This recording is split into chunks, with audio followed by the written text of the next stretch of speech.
Saat ini saya akan menjelaskan tentang sifat-sifat fisika dan sifat-sifat kimia. Tujuan praktikum. Yang pertama, menentukan titik didih metanol dan cairan lain. Yang kedua, menentukan apakah suatu senyawa padat larut atau tidak dalam air. Yang ketiga, menentukan apakah suatu cairan bercampur dengan air atau tidak.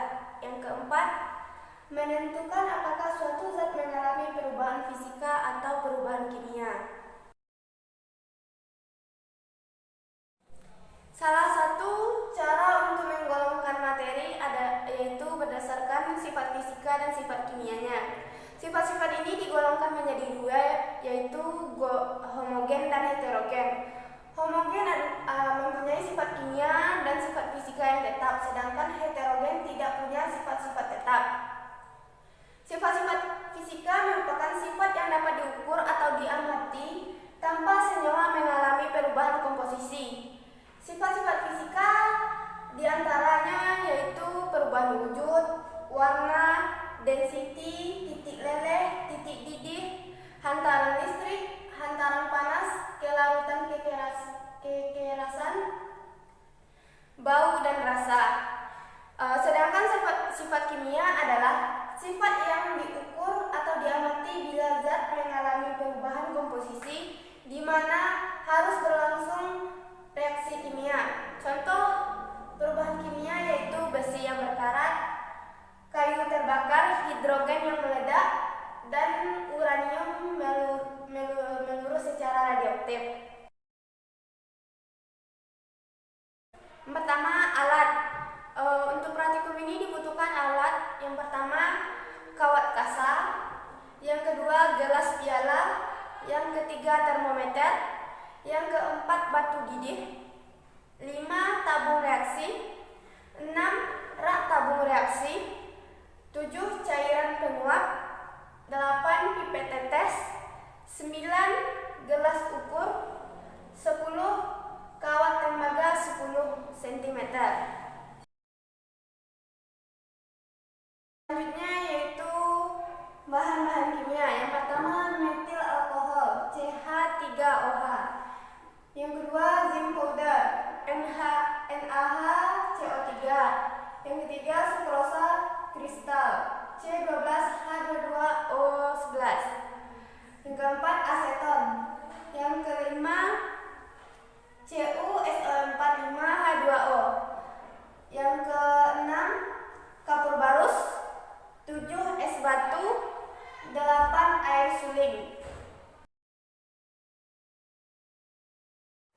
Yang pertama, titik didih. Letakkan gelas piala di atas kasa. Masukkan 150 ml air ke dalam gelas piala dan dididihkan. Selanjutnya, matikan pemanas. Masukkan 2 ml metil alkohol dan beberapa batu didih ke dalam tabung reaksi. Masukkan tabung reaksi ke dalam gelas piala.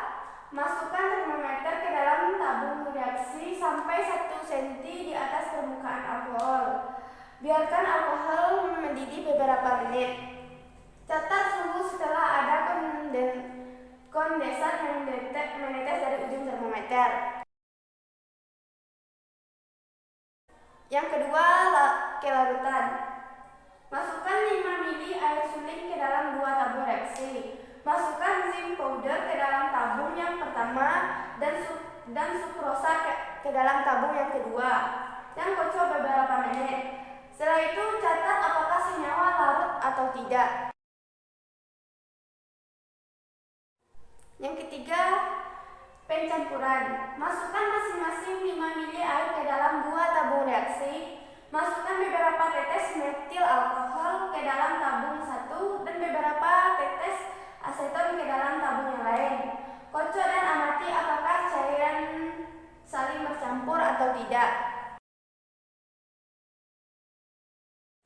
Yang keempat, pemanasan unsur. A. Ambil sepotong kawat tembaga, lalu panaskan sampai merah.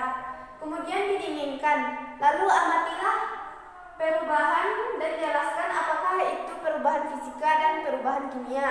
Yang kedua, B. Masukkan beberapa butir kristal CuSO4 5H2O ke dalam gelas piala kering dan masukkan es batu ke dalam cawan penguap.